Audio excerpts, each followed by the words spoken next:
Turning. We can go live. We're live.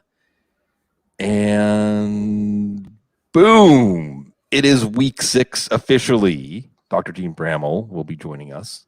All of you wonderful people joining us as it's big sports night. I don't know if you're a baseball guy, Chris. Giants, Dodgers. This is epic. An epic baseball game going on right now. But we're here to talk football, and there's a football game that's interesting enough going on. Let's talk about the first half of Eagles Bucks while we wait for Dr. Jene to come in for his office hours. It's really just been just the Bucks, and even Tom Brady has had a couple of misfires like here and there. I think there was at least one touch or one interception that they ruled or they took back, and then another one he just threw like directly into the defender's hands. And I mean, for Tampa, it's just been it's Tampa, it's Brady, it's pretty much all the pieces that you thought were going to be a larger part of this offense. I mean, we've seen catches from Evans, Godwin, Antonio Brown's already found the paint. Who was it? Also, OJ Howard. Also getting in the box score as well. So pretty much like everything that we expected from the Bucks, like we've seen so far. It's just with Philadelphia, man. I just don't know. I don't know if this is almost similar to the situation that where we've got Justin Fields and Matt Nagy, and then also now with Jalen Hurts and Nick Sirianni. It just feels like there's no connection. Like there's really no like personality. What's the phrase that you always use? Like teams take on the personality of their head coach and their quarterback. Well, the Eagles have no personality at this point. It's just I don't really know. I think I saw a comment on Twitter earlier saying that the Eagles, they're not running an offense, they're just calling a bunch of plays. Yeah. And I think that really encapsulates what we're seeing right now, because even if they are trying to run something up tempo, even if they are trying to get separate some of their receivers, like there's just no identity for this Eagles offense at the moment. Miles Sanders, I think, has 1 carry for a yard or something like that. Even though everybody thought Kenny Gainwell was going to be a larger part of this offensive game plan because teams aren't even trying to run against Tampa. We're not really seeing him getting involved. So like, what is this team? Like, what are they doing? And I just don't know. Yeah, you really echo my thoughts because I just want to talk about Jalen Hurts. Let's talk about before Dr. Jene should be here like in the next 10 or 15 minutes. I know that's what you're all really waiting for, but you get to hear Chris and I talk about this team and these teams in this game because watching Jalen Hurts, and this is where fantasy football really distorts things, Chris, because Jalen Hurts is a fine fantasy football quarterback. He'll probably end up being a fine fantasy quarterback tonight some way or somehow, but when you watch him, and like you said, some of this is on the team, some of this is on the offensive coordinator, but it didn't look that different last year. He doesn't really have a process. You know, and unlike say Kyler Murray, who doesn't have a process, he can't make these inspired plays. He can't pull a rabbit out of the hat. He can keep the team on the field by scrambling on 3rd and long and things like that. But this offense, as you described, Chris, it has no identity. It has no comfort zone. They're never in their comfort. There is no comfort zone. And Jalen Hurts doesn't look comfortable throwing the ball. I'm sorry, he doesn't. I mean, or at least he doesn't look comfortable consistently. Right. You know, if you didn't know anything about the players and you turn on the game, you would think, oh, the Eagles have their backup quarterback in. He's pretty good, athletic, you know, like you said, but the offense isn't clicking. Right. And it doesn't look like they've created an offense. And maybe this is just a picture of this organization because they haven't really, I think, accepted that this is who Jalen Hurts is. And this is what you have to work with. And this is where he's not going to excel. So go ahead and actually build an offense around that instead of having this. It's awkward. It's awkward to watch the Eagles offense, right? Even though Jalen Hurts is a good fantasy quarterback, I don't think he's the quarterback of the future for this team. He might be the quarterback of the future for some other team that is willing to embrace him. Right. Kind of like how San Francisco embraced Colin Kaepernick. And then once they didn't, Kaepernick never really found a home because you have to deal with the specific limitations. So going over what else happened in this game, like you said, Fournette is still, look, Ronald Jones scored 3 weeks ago, or folks would have realized Leonard Fournette's a running back 1 for fantasy football now. Yes. He's, I mean, especially 2021. Have you looked at the running back rankings this week, Chris? Oh, gosh, it is absolute It's mess. horrible. It's horrible. Yeah. It's really bad. Like you might be starting, well, hey, Khalil Herbert actually is a pretty good song. You might be starting Khalil Herbert, but he's probably a top 20 or 25 back this week. Yeah. But Leonard Fournette, you're happy if you started him. The Bucks, and some of this is the Eagles. Really what you're seeing in this game, Chris, is just how different, and watch the Eagles do something in the second half and make me look silly. Just how different the levels that these two teams are on. I mean, it's just, it's just not even really a fair fight. But Brady, it just looks easy. Interceptions, whatever. It just looks easy for him. It looks easy for him and Godwin, easy for him and Antonio Brown. The touchdown and OJ Howard was easy. You or I could have caught that. How many times in a season, Chris, can we say we could have scored that touchdown? Right. Yeah. We could have scored that touchdown. And with the Eagles, I mean, okay, if you played Zach Ertz because Dallas Goedert was out, you got your touchdown. Excellent. And like I said, Jalen Hurts is probably going to bail you out and get you 20 or 25 fantasy points, maybe more in some way.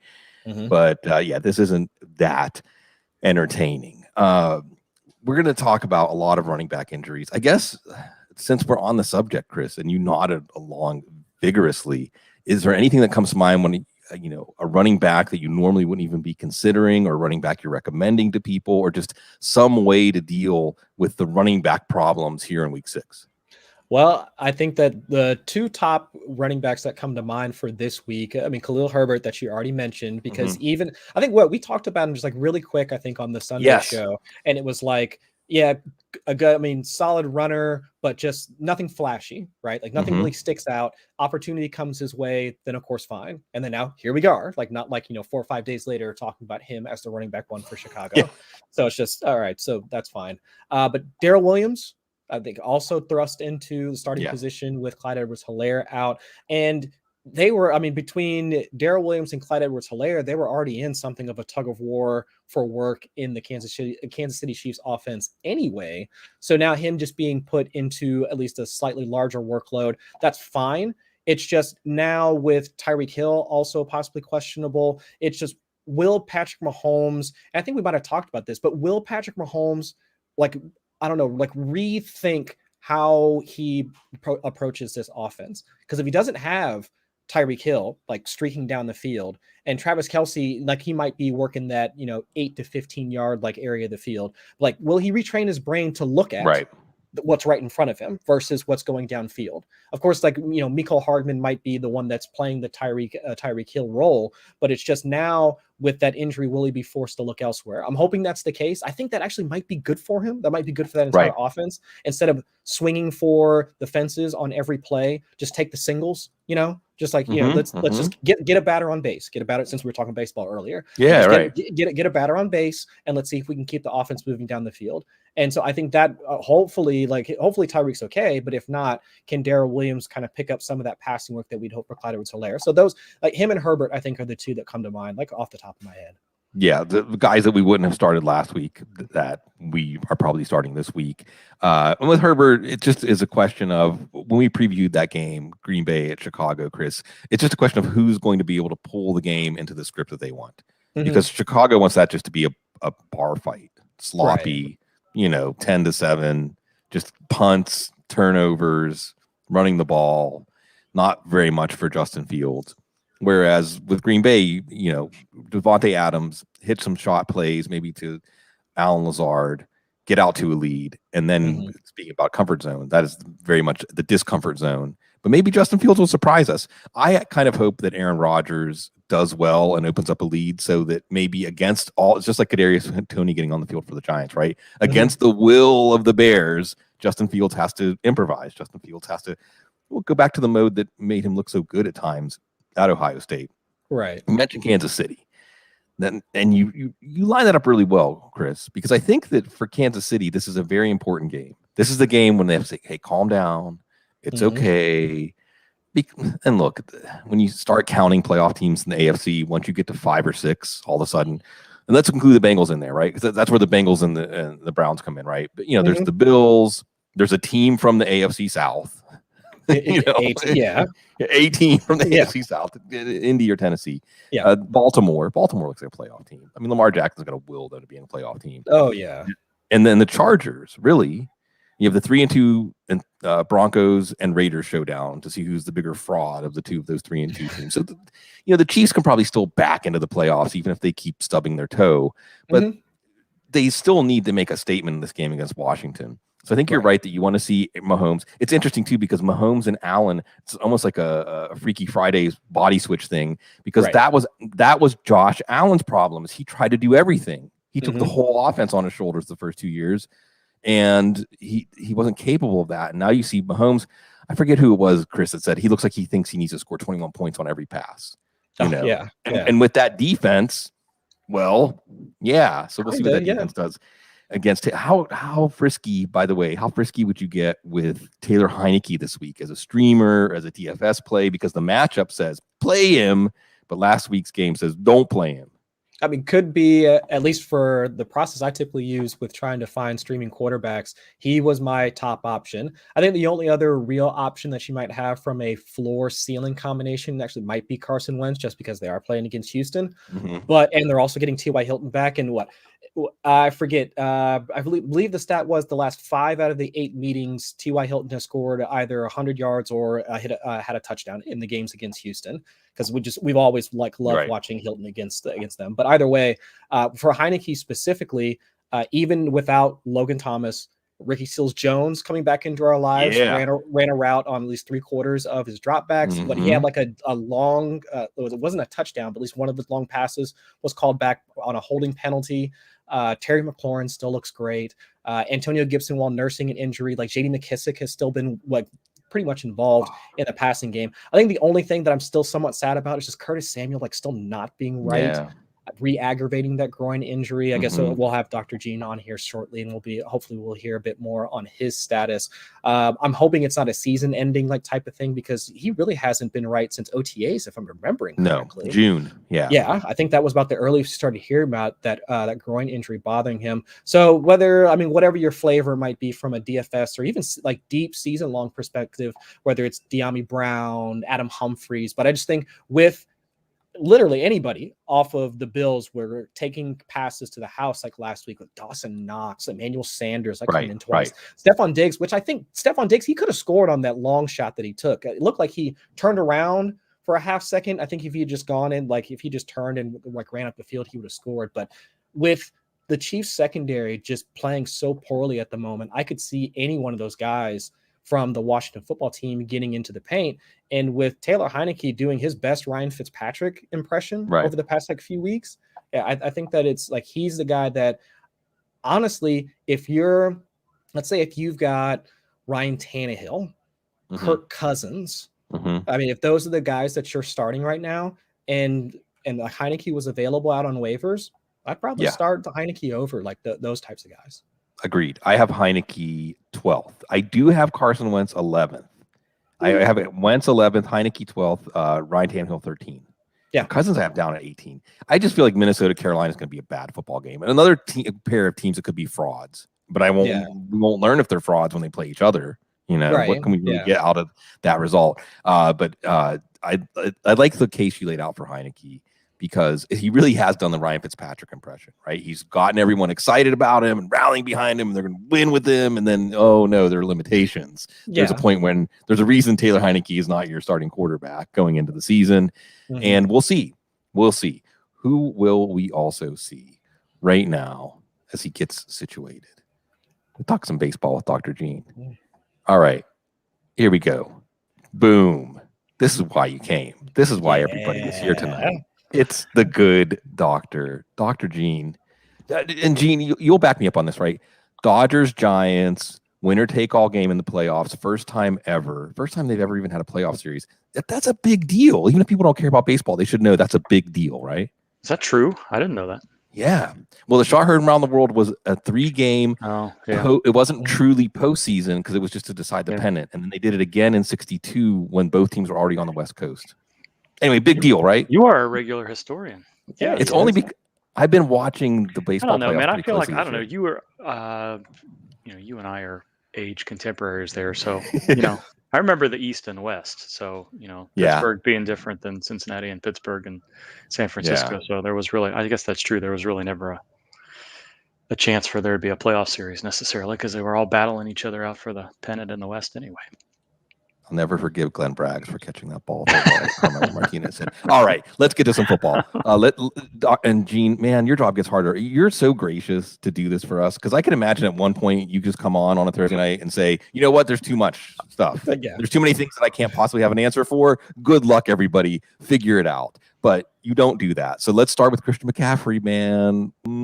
This don't look good. Yeah, I'm going to do that a little bit tonight, just because there's a ton of stuff going on that there's Who knows? there's no reporting on at all. So Friday's practice participation and whatever we might get from the post-practice press conferences are going to be really important. I am going to be throwing up my hands a lot tonight when you ask me questions and say, I don't know anything. Christian McCaffrey, however, I think we do know something about. So on Sunday when we were talking, my thought was, there was a lot of optimism last week. Friday was another limited practice. Okay, maybe they just decided to be cautious after all. And I think I said the words, I don't think this is a setback. Didn't sound like there was a late week setback. But then you heard 50-50 on Monday, I think it was Monday into Tuesday. Not much going on Wednesday, and then not practicing at all on Thursday. And this has the smell of a setback. So, and if that's the case, you have to be concerned about next week too. It just seems like, okay, we're not sure you're going to be able to play. We're going to put you out and put you through some individual drills on Wednesday and see how Thursday goes. And it did not go well. So unless there's some sort of surprise limited practice tomorrow, I think we're going to see a DNP and a relatively early rule out, unless he showed what he needed to show on Wednesday. But there's really nothing locally that suggests that the case. None of the beat writers are optimistic at all. Matt Rule didn't seem to be optimistic. And that was a clear change from last week's Tuesday and Wednesday press conferences. So I'm expecting him to be out, and I am hoping that we'll see him next week. Dr. Gene, Sig and I were talking earlier about Curtis Samuel. He hasn't really been right since June. Now he's re-aggravated, or at least what all intents and purposes. Look, as he re-aggravated that groin injury. I'm assuming he's not going to play this week. Should we expect him to wind up on the injured reserve here shortly? Yeah, and he didn't play that much last week. I think it was 20, 25 snaps somewhere in there, and it didn't really play that much to begin with, even though he reportedly had a reasonable week of practice. So when we start to hear things like this doesn't really make a lot of sense for anything other than a sports hernia at this point. And a lot of times we just, you hear a groin strain, you don't think that much about it, but this has been going on since June, maybe even sooner than that, all the way through the off season, off and on and off and on. He's just not able to participate. I suppose it could be a frequently aggravated groin strain. We just don't see those things happen that often. At some point, you would expect a team to just shut a player down through a groin strain and get them right. And each time he comes back, he's limited to practice and then not able to do much. So I think they're trying to manage him through the season as much as possible, but it will not shock me if we hear at some point in this next month that he's just decided to have surgery and is going to do the best he can to get back before the end of the year. So yeah, I'll be shocked if we see him this week, and be a little bit surprising if we don't find that maybe he's even on injured reserve if he's not able to practice by the end of the week. Shy Lender, fellow Steelers fan. Oops, that wrong one. It jumped on me. Please address Chris Carson injury and Alex Collins. Chris Carson, Pete Carroll said he was going to practice, or kind of, maybe he's going to practice. Didn't practice. What does that mean, Gene? I hope that it means that Pete Carroll was getting good news, and then they've just decided to give him a little bit of extra time. But we don't know specifically what this injury is. As we've talked about it, it seems like it's most likely to be some inflammation in a disc that's causing some issues, and maybe they've done a steroid injection or something along those lines, and they're waiting for that to take effect to see if they can clear him to play. Doesn't sound to be something other than that. It's a chronic type situation. So I was a little disappointed to see he wasn't able to practice on Thursday. That clearly puts him in the questionable category. But the Seahawks have seemingly still been optimistic. Even before last Friday night's game, Wednesday and the Thursday, they were giving him a chance to play, and seemingly he was making progress. I think what Carroll said was that he made a lot of strides overnight or something like that, Tuesday into Wednesday. So the Seahawks, and we can talk about DK Metcalf in this respect too. Sure. They will pretty commonly not practice their veterans during the week, give them some sort of limited practice toward the end, and then not even include them on the game status report at all. So I would not rule Chris Carson out yet based on the lack of practice on Wednesday and Thursday. Friday's really going to tell us the tale. And if he's listed questionable, then it's going to be a game time decision. But they may take him off the injury report altogether if he's able to do a little bit more than you think. And that's what I think is going to happen with DK Metcalf. This is not new for him, even though he's not practiced much. I've not heard anything that suggests that this foot has finally given him so much trouble where he's going to have to take a week off. Yeah, Sunday night, by the way, folks. So Sunday night game time decision, not our favorite phrase in fantasy football. Good, Chris. Mm-hmm. T.Y. Hilton, Dr. Gene, sounds like he's on track to play. I mean, what would you expect for him coming off of the neck surgery? I heard earlier he talked to Andrew Luck about possible retirement. So, I mean, what can folks expect on it with him coming back? I don't know. I'm really surprised that he's ready to come back as soon as he is. This tends to be a 10 to 12 week rehab period. He really hasn't had that amount of time yet. They designated him to return earlier than expected. Now he's talking to the media, acting like he's going to play. I don't know that I would expect a full complement of snaps, but he's definitely trending towards being active. On last night, on Wednesday, I marked him as likely inactive, even though they designated him to return, thinking that they'd allow him to condition and return a little bit. And maybe he's been doing more all along. Maybe this surgical procedure wasn't what we thought it was, where he had part of the disc removed and needed a little bit more time to recover. So this is an interesting situation. He's looking to be back way sooner than what I expected. Gene, this is kind of a two-parter here. Should we trust Dalvin Cook this weekend? And if we don't, will we even have an opportunity to trust Alexander Mattison? There's not been a lot of reporting on Madison, so I'm assuming that they're being extra cautious with him this week because they weren't exactly sure how Dalvin Cook's situation was going to go. And if that was the case, then there's really no reason at all to run the risk of having Madison exposed to something that happens in practice that could keep him from being able to play if you weren't sure about Cook. I was not expecting Cook to fully practice on Thursday, but I think that's a very good sign that hopefully he's recovered enough where he is going to be able to take some of the workload back from Madison, because the Vikings are staring a week 7 bye right in the face, and there would be no reason for them to put Cook out there. It's just at this point he's missed a couple of games. He missed last week's game. You may as well give him that extra time to get right, unless he's really able to play a good 10 to 15 snaps or more if necessary. So Thursday's practice was a very good sign. Part of this is probably, let's really put you through the motions here, be as strenuous as we can in practice, and see how your ankle responds on Friday. And if you get another full practice, and I expect him to be listed questionable pretty much no matter what, but another full practice would go a long way for us to be comfortable saying he might be able to get 15 plus touches in something close to his pre-injury workload, and then be effective in doing so. Gene, Rashad Bateman coming back. Looks like he might be able to make his season debut after the core muscle, or what was that surgery that he had to start the season? I mean, what would you expect for him also returning? I think they've given him a little bit extra time to get right. And so he's been back to practice for a couple of weeks, theoretically in as good a condition as he can be. They have the luxury with Marquise Brown and Mark Andrews to bring back Bateman in a select number of packages where he can be successful.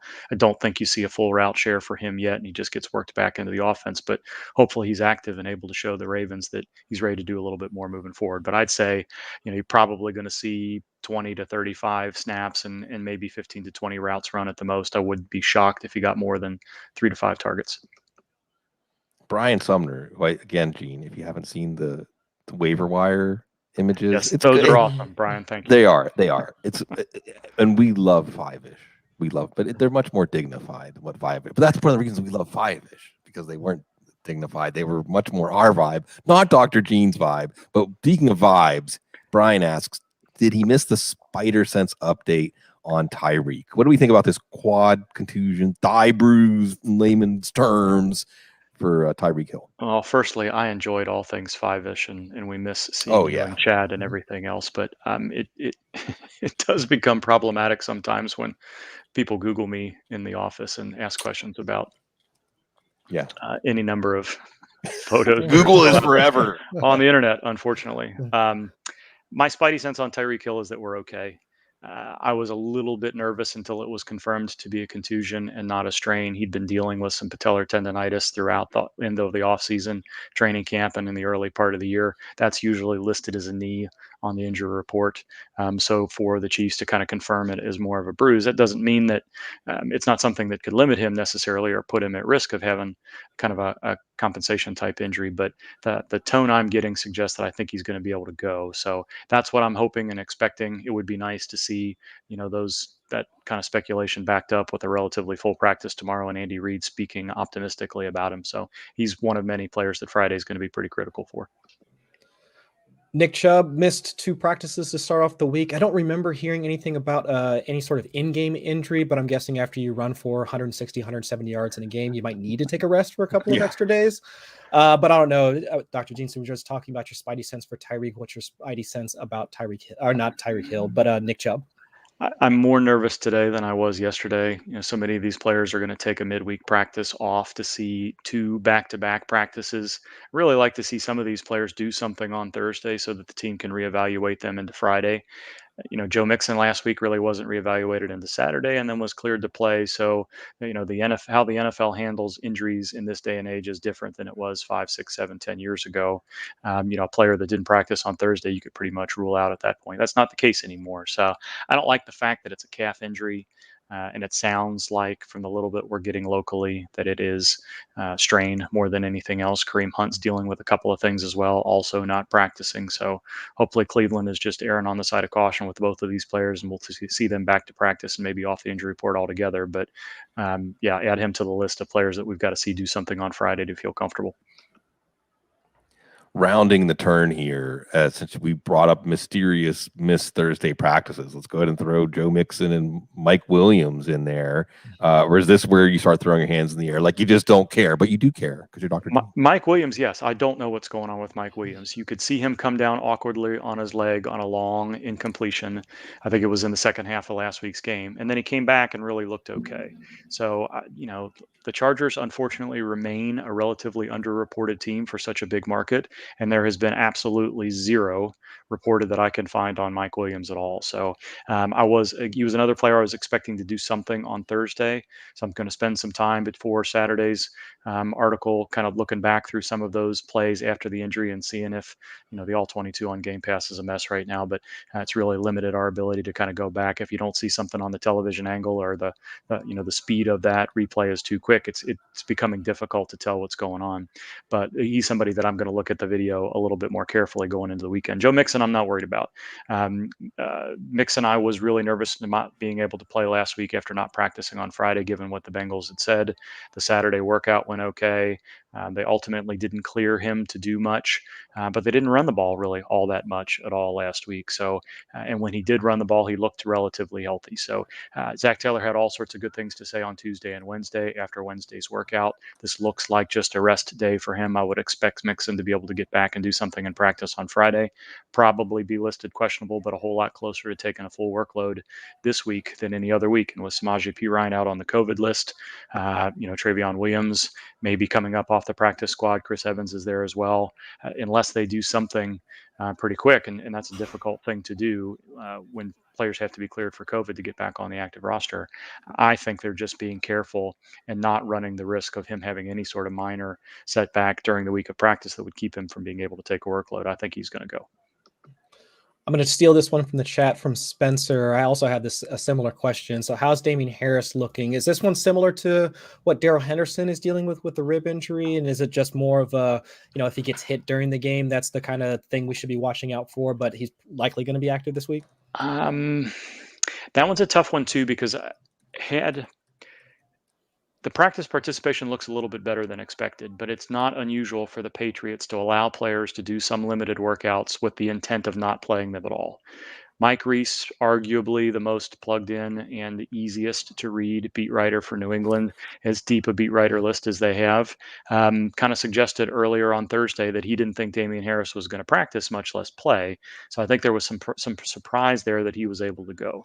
But yes, it's very much like Darrell Henderson and so many other players that have been dealing with rib injuries so far this year, that it's going to be a matter of how well can they manage his pain and what do they think about the players around him. So some fumbling issues last week, some injury issues, lots of stuff going on. Maybe Ramondre Stevenson stepping up a little bit as well. So I think some of this may have to do with what Bill Belichick and company feel like they have on their depth chart at this point, and whether or not they can give Damien Harris a little bit of time to rest, or whether or not they're going to give it a go and see how he does. So Friday's going to be important for him as well. That one I think we're going to hear being a game time decision, and we may not know about that until Adam Schefter and Ian Rappaport and others give us some information Saturday night.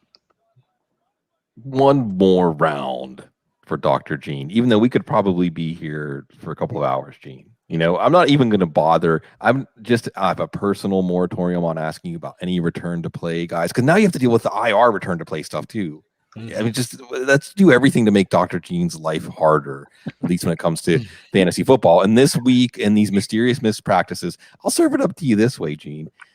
For those people hoping that Allen Robinson will just miss a game so they don't have to agonize over whether to start him or not, will they get their wish this week? I think so. That looks like that's the way that one's trending for sure. Don't you think? I mean, have you heard anything else? No, you're hearing nothing good. Soreness, and there's nothing positive coming out of Chicago at all. So he's a player that could not do anything until Friday, and then be totally fine. But the tone of the reports I'm hearing suggests that he's probably going to sit this week.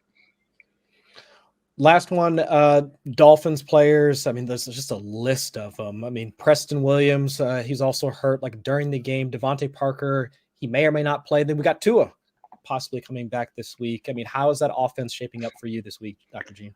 I think Tagovailoa is going to play. Devontae Parker is at least making the trip to London, which are things that, Calvin Ridley and Russell Gage did not do last week. So that's a reassuring sign that they're hoping to continue to evaluate him, and they're not concerned about what a long plane ride might do to the stiffness of that muscle.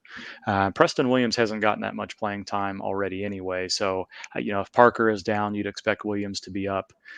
As far as I know, I don't know that he's listed on the injury report unless they added him today. I didn't get a look at today's injury report fully yet to see. Today, I think, with a groin injury.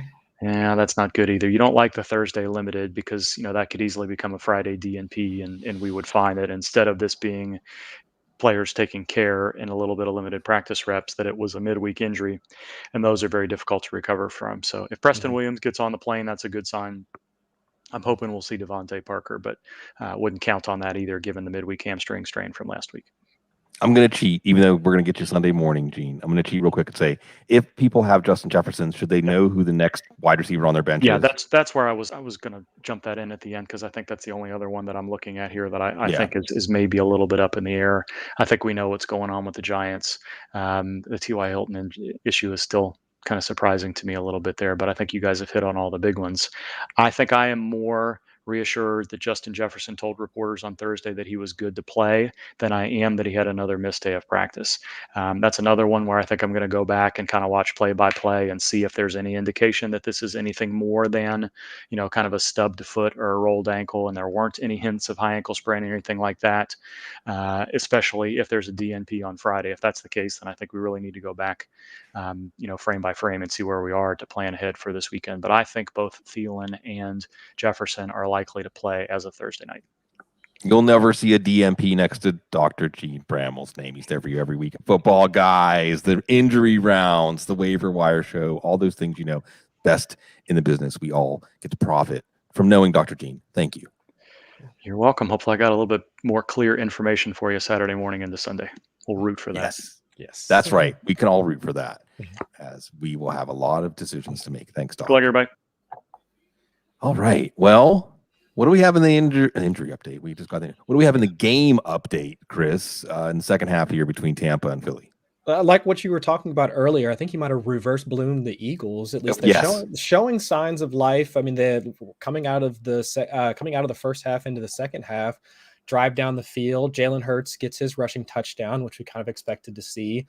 Right. And this is kind of what's been the formula for the Eagles offense, hasn't it, for the past few weeks? They wind up putting themselves in the hole, and then Hurts kind of wills them out of it, or at least makes it somewhat competitive. And so I think that's what we're seeing right now. I think the Bucs, they sputtered on their first drive. So, the Eagles got the ball right now. We'll see if they can make a closer game out of this. But, I mean, I think it's good to see that the Eagles can do something like this, but it's just, why can't this happen in the first half? Like, why can't they put together these like multiple drives, not just one? Because obviously they came out and they had that scoring drive right out of the gate. But where's the consistency when the game is still close versus having to claw back into games? I mean, it's fun to watch from a highlight perspective, and it gets us on the edge of our seats.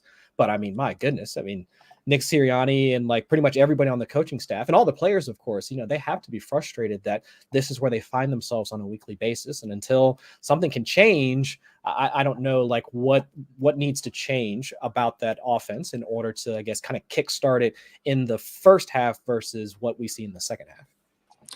Yeah, this is one where we don't think of the Eagles organization as a bad organization. I mean, they just won a Super Bowl like in the last 5 years, right? Mm-hmm.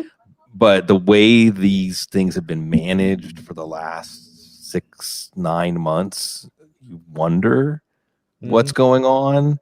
But as of right now, they are in line to have, I think, 3 top 10 picks. Is that right? That sounds right. Yeah. Because there's their own, and then there's they have Miami's.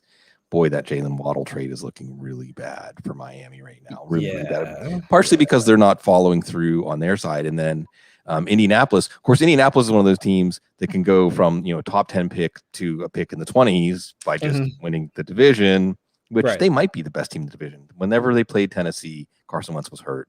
So we'll get to watch Tennessee on Monday night against Buffalo. Oof. Yeah. We'll see. I mean, who knows? Maybe that's the classic Monday night setup is you get a Monday night home game, you get a rabid crowd, and you play above your head. So that's Tennessee's test, because Buffalo doesn't really have tests for the rest of the season. They have one game against Tampa in like week 14, and otherwise they're coasting. They've been in New Orleans, they're coasting. So we're not really going to see them get tested. So this is going to be an interesting one. Sunday night, again, we got Pittsburgh and Seattle. Sunday morning, again, Chris, we're going to get to have football on in the background, battle between Miami and Jacksonville.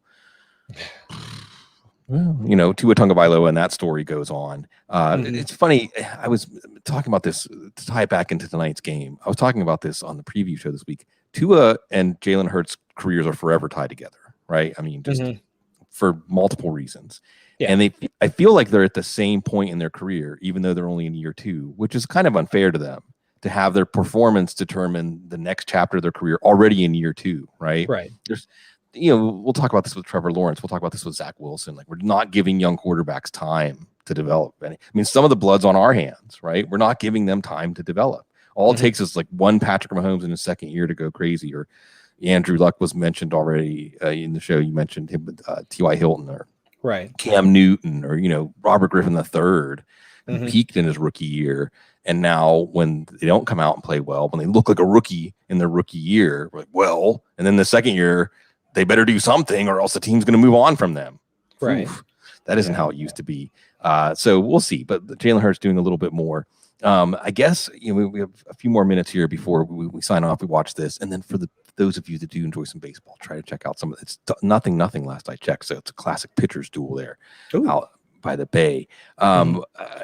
Tell me something else on your mind that you're looking forward to, because I would love to talk about these things Sunday morning, but we want to serve the audience with those start-sit questions. So what else is out there in the ether that's connecting with you? So I think we already talked about the Chiefs and the Washington football team, like that matchup. But the other matchup, and I think we touched on it earlier, is the Chargers, the Chargers game. So breathtaking. I want to see more about like what they're going to do and like how that, like on both sides of the ball, right? Because like Brandon Staley and folks, if you get a chance, just go sit down and like listen to his conversation about this whole situation with John Gruden. I mean, for a young man to come out and say the things that he did, I thought was very encouraging. And I think that he is going to be like one of the more successful head coaches. I don't even care what his win-loss record is, but he will always be a fan of mine just because of the compassion that he showed without really, he hasn't been in the league too terribly long, but to be able to speak with the platform that he has, I just thought it was very well done on his part. So, go and take a second and listen to that. But with the way that he's reconstructed that entire offense, it's not even a question about can the Chargers now stay in games? Like what were we saying like for years and years with Phillip Rivers, that are the Chargers charging again? Like those fourth quarter losses, like where you just knew the moment that the other team got the ball that the Chargers were going to find some way to wind up losing. And it's just not been the case like this year. And I do think that with Derwin James like still being healthy, like at this point during the season, that's great to see. Mike Williams, okay, fine. I think some folks could have seen like him getting injured at some point coming, but hopefully he's going to be okay. Austin Eckler also performing well as both a pass catcher and a runner, like at the goal line as well. So I think we're seeing just the entire squad come around Justin Herbert, who's now really taken the next step forward, even though after his rookie season, we didn't think there was much more for him to improve on. This could be a team that really challenges the Chiefs.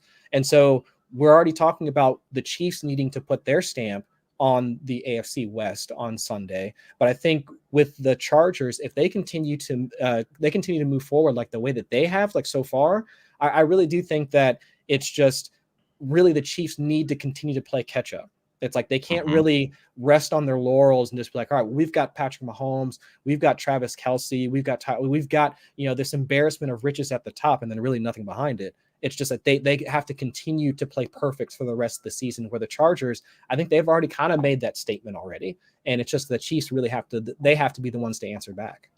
Yeah, it's more like, can the Chiefs keep up with the Chargers, right? Yeah. Mm-hmm. I mean, that's where we are. And there's a lot of good things that you said there. And this is a good place, a good topic for us to end on, because first of all, Brandon Staley. And the way I say it, I don't know if I've said it on a show we've been on together, Chris. I've got a crush on him. You know, I've put posters of him on a wall, like Tiger Beat style. And, you know, because we're obsessive football fans, right? If we're doing this, and those of you listening to us, you're obsessive too, then to see a figure like him emerge, it's not just unlikely, it feels impossible, Chris. I think the process of how in circles like the NFL, how people bubble up to the top, usually weeds out for qualities like humility, you know. I mean, if you're not a self-promoter, or it weeds out for some of the things he said, because it wasn't just what he said about the emails and the idea of being a light. And I just love some of the way he phrased things in that statement. Like Chris said, please go watch it. Like he said, he's trying to help people turn into the people they dream of becoming. Oh my. Oh, yeah. Right. That's leadership. And he talks about how leadership is sacred and how trust and respect is earned. Oh, yeah. Like what are these words? Yeah. Right. Well, just because it just feels like, and the other thing about him is, Chris, when he talks to the media and he's talking to us too, he's so present. He actually is thoughtful and answering questions, not just to give sound bites or just to get through the press conference because you have to, because it's part of your job. Right. Yeah. He's really present and he's there. It isn't just this question. It's just who he is as a human being. Yeah. And yeah, I overreact to things, but when I saw that video of him walking around the practice, I think it was during training camp, and just the way he interacted with the players, the way he coached the players, the energy he brought, the enthusiasm, the positivity. I said, I like this guy. The Chargers. And you know where the Super Bowl is this year. It's in the Chargers home stadium. So, and the Chargers fans, I can't remember the name of the, you need to hit me on Twitter, because if you're listening, you'll know who you are. That said, you sent me a picture of yourself at the game saying, hey, we get first crack at Super Bowl tickets because we're season ticket holders if the Chargers make the Super Bowl, because I don't want to bloom the Chargers, but man, and this is a team, and you hit on it, Chris, because Joey Bosa himself said, previous years, we go into the locker room halftime lead, how are we going to blow this? Not now. That's not how they feel now. Culture change matters. Coaching matters, and not just X's and O's. And that the funny thing is this is one where everyone can agree, right? Because Brandon Staley's into all of the advanced things, new data science, but he's still about the human side of football, right? You know, when Brandon Staley calmly explains to everyone, well, you got to run the ball because you force the defense to tackle and take on blocks. If you never force the defense to do that, that's not going to go well. You have to test their physical side too. And he just explained it. And he didn't explain it in this way, like, I'm smarter than you, and I know this because I'm in the football world. And those of you that say that, why? How dare you even say anything? Because you don't work in football. He just said, look, I'm going to explain to you, okay? And so, yeah, this is fun. We're all becoming Chargers fans. We're all becoming Brandon Staley fans. And maybe there was something to the idea of just hire somebody who Sean McVay knows. Because Sean McVay was the dude who picked him out. He was an outside linebacker coach at Denver and promoted to defensive coordinator. And he was a tremendous defensive coordinator. The Rams defense isn't nearly the same without him. And then he becomes a head coach. So Tom Telesco, man, if Tom Telesco was really the guy behind the Justin Herbert pick and the hiring Staley. Wow. Yeah, but Chargers, Ravens, oh my. Because I mean, right now, Lamar Jackson's like a comet. Like, you know, when we watch Lamar Jackson, we're just up and pointing at this guy. Look at that. Wow.